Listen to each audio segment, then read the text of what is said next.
comprehensive coverage and insightful analysis. Stay informed with Blatta News. ጠቅላይ ሚኒስትር አብይ አህመድ ከመጋቢት 3 ቀን 2018 ዓመተ ምህረት ማርች 12 ቀን 2016 ጀምሮ በተባበሩት አረብ ኤሚሬቶች ዩኤኢ ያደረጉትን የሥራ ጉብኝት አጠናቀው መመለሳቸው ወደ ሀገር ቤት ይታወሳል።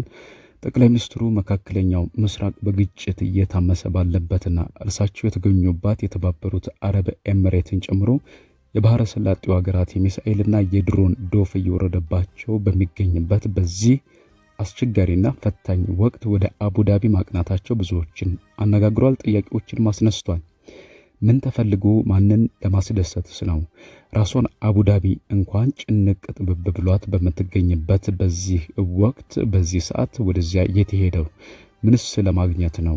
ገለልተኛ ዲፕሎማሲያዊ አካሄዶችን በመከተል ትታወቅ የነበረችው ኢትዮጵያ በእንዲህ አይነት ቀውጢ የጦርነት አውድስ መገኘት ነበረባት ወይ የሚሉ የብረቱ አስተያየቶችና ጥያቄ አዘል ትችቶች እየተሰነዘሩ ይገኛሉ። ለጉብኝቱ የየራሳቸውን ብያኔና ትርጓሜዎችን እየሰጡ በቃ ጎራ ለየች፣ አስተላለፏም ታወቀ፣ በማይመለከታት ጦርነት ውስጥ ሰተት ብላ ገብታለች በሚል እየተደመጡ አልታጡም። እኛም ጉዳዩን ልንመለከተው የጉብኝቱን የበስተጀርባ ምክንያቶች ልንዳስስ ምንን ያመለክታል በሚል ልንጠይቅና ሐሳባችንን ልናጋራችሁ ወድናል። በቆይታችን የጉብኝቱን የበስተጀርባ እውነታዎች ከቀይ ባህር ጂኦፖለቲካዊ ጨዋታዎች ጋር አጣጥመን እንመለከተዋለን። ሁኔታው ለኢትዮጵያ ምን ማለት እንደሆነ በግልጽና በተደራጀ መልኩም በወፍ በረር እንቃኘዋለን።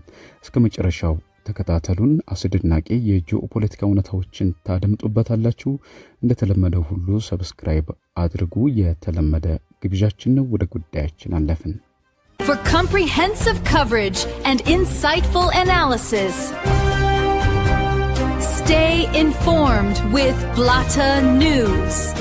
ጠቅላይ ሚኒስትር አብይ አህመድ በዩኤኢ በነበራቸው ቆይታ ከሀገሪቱ ፕሬዝዳንት ሼክ መሐመድ ቢን ዘይድ አልናህያን ጋር በመገናኘት የሁለቱን ሀገራት የቆየ አጋርነት ማጠናከር ላይ ትኩረት አድርገው ስለመምከራቸው አስታውቋል። የኢኮኖሚ ትብብርን ማስፋትና ቀጠናዊ መረጋጋትን ማምጣት በሚቻልባቸው ጉዳዮች ላይ መክረዋል በሚልም እንደዚሁ የሀገር ውስጥ የተለያዩ በተለይም የመንግስት ሚዲያዎች መዘገባቸው ይታወሳል። ምናልባት በዱባይ በነበራቸው ጉብኝትም እንደዚሁ ከምክትል ፕሬዚዳንት ጠቅላይ ሚኒስትርና የዱባይ ገዢው ከሼክ መሐመድ ቢን ራሺድ አልመክቱም ጋር በመገናኘት በንግድ በትምህርትና በባህል ዘርፎች ያለውን የሁለቱን ሀገራት ግንኙነት ስለማሳደግ መወያየታቸው መነጋገራቸውን እርሳቸውም እንደዚሁ ሚዲያዎቹም መዘገባቸው የሚታወስ ነው። በተለይም በውይይቶቻቸው ወቅት በመካከለኛው ምስራቅ ያለውን የጸጥታ ሁኔታና በቀጠናዊ መረጋጋት ላይ ያለውን ተጽዕኖ አንስተው ስለመምከራቸውም እንደዚሁ ተገልጿል። ከዛ ባሻገር ሀገራቱ በተለይም ጠቅላይ ሚኒስትር አብይ በጉብኝቱ ማጠናቀቂያ ላይ በሰጡት መግለጫ የኢትዮጵያና የተባበሩት አረብ ኤሚሬቶች ግንኙነት በመተማመንና በወንድማማችነት ላይ የተመሰረተ ነው ማለታቸው የሚታወስ ነው። ነገር ግን ይህ ጉብኝት እየተካሄደው ጠቅላይ ሚኒስትሩ ያው ከጅቡቲና ከሶማሊያ ፕሬዝዳንቶች ጋር በቀጠናዊ ጉዳዮች ላይ ካደረጉት ውይይት በመቀጠል ነው። ያ ማለት ምናልባትም በቀጠናው የሰላምና ደህንነት ጉዳዮች ላይ አተኩሮ ሊካሄድ እንደሚችል ይጠበቃል። ከዛ ባሻገር ግን የተሻገሩ የራሱ ሆኑ አንድምታዎችና ትርጓሜዎች እንዳሉትም ነው የሚነገረው። በዚህ ምክንያት ጉብኝቱ መነጋገሪያ ሆኖ ነው እየከረመው። ከዛም በላይ ደግሞ ጥያቄዎችን ማስነሳቱም የሚታወቅ ነው። በተለይም ጠቅላይ ሚኒስትሩ መካከለኛው ምስራቅ በግጭት እየታመሰ ባለበትና እርሳቸው የተገኙባት የተባበሩት አረብ ኤሚሬትን ጨምሮ የባህረ ሰላጤው ጎረቤት ሀገራት የሚሳኤልና የድሮን ዶፍ እየወረደባቸው በሚገኝበት በዚህ ወቅት ወደ አቡዳቢ ማቅናታቸው ብዙዎችን አነጋግሯል፣ ጥያቄዎችንም አስነስቷል። ምናልባት አንዳንዶቹ አድናቆትን ሲቸሩ፣ አንዳንዶች ደግሞ የጠቅላይ ሚኒስትሩን የመሄድ ዓላማ ወይም ደግሞ አጠቃላይ የተጓዙበትን ሁኔታ ጥያቄ ውስጥ አስገብተዋል። ምን ተፈልጎ ማንንስ ለማስደሰት ነው? ራሷ አቡዳቢ እንኳን ጭንቅ ጥብብ ብሏት የምትገባበት አታ በምትገኝበት በዚህ ወቅት ወደዚያ የተሄደው ምንስ ለማግኘት ነው በሚል ጠይቋል። ገለልተኛ ዲፕሎማሲያዊ አካሄዶችን ቀደም ሲል እንደገለጽነው ሁሉ በመከተል ትታወቅ የነበረችው ነን አላይንድ የሆነ ግንኙነት የነበራት ኢትዮጵያ በእንዲህ አይነት ቀውጢ የጦርነት አውድስ መገኘት ነበረባት ወይ የሚሉ የበረቱ አስተያየቶችና ጥያቄ አዘል ትችቶች እየተሰነዘሩም ይገኛሉ። ለጉብኝቱ የየራሳቸው ብያኔና ትርጓሜዎችን እየሰጡ በቃ ጎራ ለየች፣ አስተላለፏም ታወቀ፣ በማይመለከታት ጦርነት ውስጥ ሰተት ብላ ገብታለች በሚል ሲናገሩ የተደመጡም አልታጡም። ነገር ግን የጉብኝቱ ዲፕሎማሲያዊ መልእክቶች ጠቅላይ ሚኒስትሩ በዚህ ወቅት ወደ አቡዳቢ ማምራታቸውን በሶስት መንገዶች ልንመለከተው እንችላለን። የመጀመሪያው ያው ቀደም ሲል እንደተገለጸው ሁሉ በመንግስት ሚዲያዎች እንደተዘገበው እሳቸውም መግለጫ እንደሰጡበት ሁሉ በኢትዮጵያና በኤሚሬትስ መካከል ያለው ጥልቅ የኢንቨስትመንት የመሰረተ ልማትና የምግብ ዋስትናና የተለያዩ ቀጠናዊ ትብብርን የተመለከቱ ጉዳዮች መቀጠላቸውን የሚያሳይ ነው። ከዛ ባሻገር ኤሚሬትስ ያው ከኢትዮጵያ ጋር ትልቅ የገንዘብና የኢንቨስትመንት ምንጭ በመሆኗ የውጭ ምንዛሪ መረጋጋትንና የልማት ፕሮጀክቶችን ለማስቀጠል ጉብኝቱ ወሳኝ እንደሆነ የሚያሳይ ነው። ያ ማለት የኢኮኖሚ ዲፕሎማሲ አድርገን ልንወስደው እንችላለን። ሶስተኛው የቀጠናው ቅንጅት ወይም ደግሞ የቀይ ባህርና የአፍሪካ ቀንድ ደህንነትን ከባህረ ሰላጤው አገራት ጋር የተቆራኘ በመሆኑ በሱዳን ጉዳይና በንግድና በሌሎች መስመሮች ዙሪያ መመካከር የተለመደ እንደሆነ ተደርጎ በእንዲህ አይነት መንገዶች ሊወሰድ ይችላል። ነገር ግን በመካከለኛው ምስራቅ ውጥረት በነገሰበት በዚህ ወቅት የጠቅላይ ሚኒስትር አብይ አህመድ የተባበሩት ኤሚሬትስ ጉብኝት ምን ትርጉም አለው የሚልን ሌላ ጥያቄ የሚያጭር ነው። ብዙ ሲያጠይቁት እንደነበሩ ሁሉ ጥያቄ ሊነሳበት የሚገባም ጉዳይ ነው። ኢትዮጵያ በምስራቁ ዓለም ግጭት ውስጥ እጇን አስገብታ ይሆን የሚሉ የበረቱ ጥያቄዎችም እየተሰነዘሩ ነው የሚገኙት። ምናልባት ጥያቄው ፖለቲካሊ ከተመለከት ነው ያው ለእውነታ የቀረበ ሊመስል ይችላል። ዲፕሎማቲካሊም እንደዚያው ሊያስብል የሚችል መልክ አለው። ምን ታስቦ ነው ገስቸር ወይም ደግሞ ምናልባትም በዚህ በችግር ወቅት ከጎናችሁ አለን አብረናችሁ ነን የሚል አይነት ትርጉም ያለው አካሄድ እንዳለው ሊታሰብ ይችላል። ወይም ደግሞ ማንም ማሰብ የሚችል አካል ሊገምት ይችላል። ነገር ግን በተጨባጭ ደግሞ መሬት ላይ ያሉ ሀቆች ያንን አስረግጠው የሚያሳዩ ሆነው አናገኛቸውም።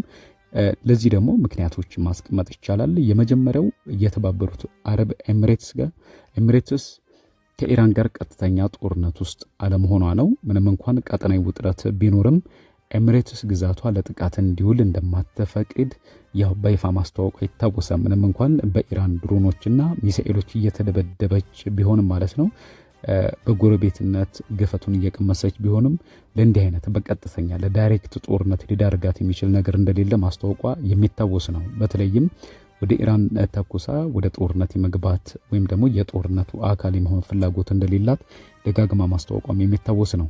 ዋናው ወታደራዊ ፍጥጫ እንግዲህ በኢራን በአሜሪካና በእስራኤል መካከል ነው እንደሚታወቀው። ስለዚህ የኤሚሬትስ ሚና ራሷን ከመከላከልና ዲፕሎማሲያዊ መፍትሄን ከመፈለግ የዘለለ እንዳይደለ ደጋግማ ማስተዋወቋ የሚታወስ ነው። ምናልባት ይህ የኢትዮጵያ የጦርነቱ አካል ልትሆን ወይ ደግሞ ጎራ ለይታ ልትሰለፍ የምትችልበት አግባብ እንደሌለ የሚያሳይ ነው። ከዚህም ከፖለቲካዊና ዲፕሎማሲያዊ ገስቸር ያለፉ ተሳትፎዎች እንደሌሏት ለማሳየት ከኢትዮጵያ በኩል ያሉ ማሳያዎችንም ያው መጥቀስ ይቻላል። በመሰረቱ ኢትዮጵያ ወታደር ወደዚያ ለመላክም ሆነ ወታደራዊ ጣቢያ ለመፍቀድ ያደረገችው ስምምነት ስለመኖሩ በይፋ የተገለጸ ወይም ደግሞ የተሰጠ መግለጫ የለም። ስለሆነም ጉብኝቱ ከጦርነት ተሳትፎ ጋር ምንም ግንኙነት የለውም። ዲፕሎማቲክ ነው ብሎ ለማለት የሚያስደፍሩ ሁኔታዎች እንዳሉ የሚያሳይ ነው። ነገር ግን እዚህ ጋር ደግሞ ጉብኝቱ ለምን ትኩረት ሳበ፣ ኢትዮጵያ ስለምን የትኩረት ማዕከል ልትሆን ቻለች የሚል መሰረታዊ ጥያቄዎችን ሊያስነሳ የሚችል ነው። ጥያቄው የራሱ የሆኑ ጂኦፖለቲካዊ መነሻዎች ምክንያቶች ግን አሉት። የመጀመሪያው የቀጠና ወሳኝነት ወይም ደግሞ በወሳኙ የብዙዎች አይን ማረፊያ በሆነው በአፍሪካ ቀንድ መገኘቷ ነው። ኢትዮጵያ የአፍሪካ ቀንድ በተለይም ኢትዮጵያ በኢራንና በባህረ ሰላጤው ሀገራት ፉክክር ውስጥ ስትራቴጂካዊ ቦታ እየያዘ ነው የሚገኘው።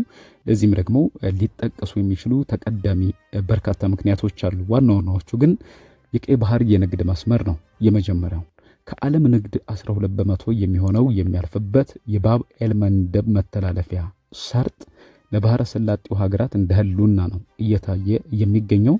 እነሱም በዚህ አካባቢ ላይ የበላይነትን ለመቀዳጀት የራሳቸውን ስትራቴጂክ ኢንተረስቶች ብሔራዊ ጥቅሞች ለማስጠበቅ እየተሯሯጡ ነው የሚገኙት። ኢትዮጵያ በቀጠናው ታዲያ ከፍተኛ ቁጥር ያለው ህዝብ ያላትና በዚያው ልክ ደግሞ አነሰም በዛም የግዙፍ ኢኮኖሚ ባለቤት እናት ከዛ ባሻገር ተወዳዳሪ ሊባል የሚችል ጠንካራ ወታደራዊ አቋም ወይም ኃይልን ገንብታለች። ስለዚህ ሁሉንም የሚመለከት ነው ማለት ነው የኢትዮጵያ ጉዳይ። ማንኛውም አካል ወደዚህ ቀጠና አይኑን የማያማትር አይኑን የሚጥል አካል ወዳጅ ሊያረጋት አብሮ ሊሰራ ይፈልጋል ማለት ነው። እንደ አንከር ስቴትም ትታያለች አንዳንድ ጊዜ። ከዛ ባሻገር ምግብ ዋስትና ነው። እንደ ተባበሩት አረብ ኤሚሬቶች ያሉ ሀገራት ለእርሻ የሚሆን መሬት ስለሌላቸው በኢትዮጵያ ግብርና ላይ ከፍተኛ መዋዕለ ንዋይን ፈሰስ ያደርጋሉ። የተለያዩ የግብርና ምርቶችንም ወደ ሀገራቸው ይወስዳሉ። ስለዚህ አሁንም አይናቸው ኢትዮጵያ ላይ ይሆና ማለት ነው። የተባበሩት አረብ ኤሚሬቶችም በተለይ ከቅርብ ጊዜያት ወዲህ ከኢትዮጵያ ጋር የጠነከረ ወዳጅነት እንዳላት የሚታወቅ ነው። ሌላኛው የሱዳን ግጭት ነው። ሱዳን የብዙ ሀገራት ፍላጎት መናኸሪያ ወይም ደግሞ መድረክ ሆናለች ማለት ይቻላል። ኢትዮጵያ ከሱዳን ጋር ያላት ድንበር እንደዚሁም ደግሞ በአፍሪካ ህብረት ውስጥ ያላት ሚና መቀመጫነቷም ጭምር ለአደራዳሪነት ተመራጭ ያደርጋታል። በእርግጥ ሌሎች ተያይዞ የሚነሱ የወታደራዊ ጣልቃ ገብነት ጥያቄዎች ወይም ደግሞ ጎራ ለይቶ የማፋለም አይነት ነገሮች እንዳሉ ይታወቃል። ዞሮ ዞሮ ግን ያው በዛም በኩል ቢሆን ትኩረት ሊደረግባት የምትችል ሀገር እንደሆነች የሚያሳይ ነው። ከዛ ባሻገር ግን ኢትዮጵያ አሁን ባለው ሁኔታ በጦርነቱ በተለይም ነን አላይንድ ከሆነ ወጣ ወደ አላይ ማድረግ ወይም ደግሞ ጎራ ለይቶ ወደ መፋለም ጎራ ወደ ለየ ግንኙነትም ዲፕሎማሲያዊ ግንኙነትም ገብታለች ወይ የሚል ጥያቄ ይነሳል። ብዙ ጊዜ ግን እንደሚባለው ባለብዙ ወገን ዲፕሎማሲ መልቲ አላይመንት ውስጥ ነው ያለችው ነው እየተባለ የሚገኘው። አንዳንድ ምሁራንም የሚያነሱት እሱን ነው። ኢትዮጵያ ከአንድ ወገን ብቻ ጋር ብቻ የመቆሙ ነን አላይንድ ባህሏን በመቀየር ከቻይና ከአሜሪካ ከሩሲያና ከብሪክስ አባል ሀገራት ጋር እኩል ግንኙነትን የመመስረት ፖሊሲ እየተከተለች እንደምትገኝም ነው የሚነሳው። ይህ ማለት ምናልባትም በዚህ ረገድ በተለይም በውጭ ግንኙነት ፖሊሲዋ ለውጥ እንዳለ የሚያሳይ ነው። በተለይም ከነን አላይንድ ወጥታ መልቲ አላይመንት የሆነ ግንኙነት ውስጥ መግባቷን የሚያሳይ ነው። ይህ እንደ ታላቅ ሽፍት ሊቆጠር ይችላል። ነገር ግን በኢራን ጦርነት ውስጥ አለችበት ለማለት የሚያስደፍሩ ወይም ደግሞ የጠቅላይ ሚኒስትሩ ወደ ዩኤኢ ጉብኝት ማድረግ ወደዛው ማቅናታቸው የዛ አካል ሆነች ለማለት የሚያበቁ ምክንያቶች እንደሌሉት የሚያሳይ ነው። የጠቅላይ ሚኒስትሩ የዩኤኢ ጉብኝት ኢትዮጵያ በኢራን ላይ ዘመቻ ከፈተች ወይስ ወገን ያዘች ጎራ ለየች ለማለት የሚያበቃ እንዳይደለም የሚያሳይ ነው። ለትርጓሜ ክፍት የሆኑ ፖለቲካዊና ዲፕሎማሲያዊ ገጽታዎች ቢኖሩትም እንኳን ጉብኝቱ ምናልባትም ኢትዮጵያ ጎራ በለየ አሰላለፍ ውስጥ መግባቷንና በቀጥታም ሆነ በተዘዋዋሪ መንገድ የጦርነቱ አካል መሆኗን በተጨባጭ የሚያሳይ ነው ለማለት የሚያስደፍር አይደለም። ይልቁንም ከዲፕሎማቲክ ገስቸር ወይም ደግሞ በየትኛውም አይነት ሁኔታም ውስጥ ብትሆኑ አለን ከጎናችሁ ነን ከሚል ዲፕሎማሲያዊ ታይታ እደግመዋለሁ ይሄንን ቃል ዲፕሎማሲያዊ ታይታ ያለፈ መልእክት የለውም ለማለት ይቻላልም። የዛሬ ቆይታችን እንግዲህ በወፍ በረር ይህንን የጠቅላይ ሚኒስትር አብይ አህመድን የዩኤኢ ጉብኝት የቃኘንበት መሰናዷችን የተከታተላችሁትን ይመስል ነበረ። ያው ከቆይታችን የተወሰኑ መረጃዎች እንዳገኛችሁና እንደወደዳችሁ ተስፋ እናደርጋለን።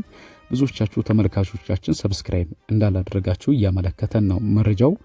ነገር ግን ሰብስክራይብ አድርጋችሁ ቤተሰብ ብንሆን ብዙ ነገሮችን ሐሳቦችን መለወጥ መረጃዎችን መጋራት እንችላለን። ስለሆነም ሰብስክራይብ በማድረግ ቤተሰብ እንድትሆኑ እየጋበዝን በዚሁ ተሰናበትን።